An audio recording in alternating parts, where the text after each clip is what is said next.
Chinese salt and pepper chicken wings. Ingredients: Shaoxing rice wine, ginger, garlic, chicken wings,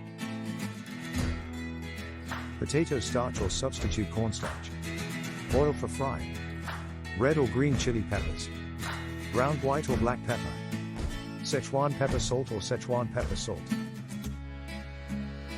Marinate the chicken for 15 to 20 minutes in a mixture of rice wine, garlic, and ginger to give it lots of flavor. Coat the chicken pieces in the starch.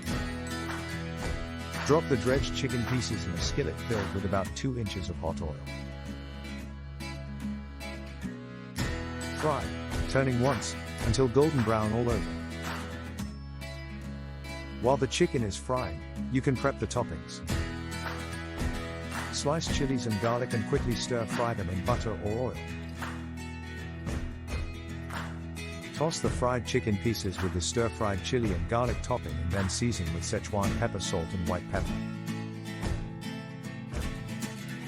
Devour, ideally with an ice-cold Chinese beer to quench the fire.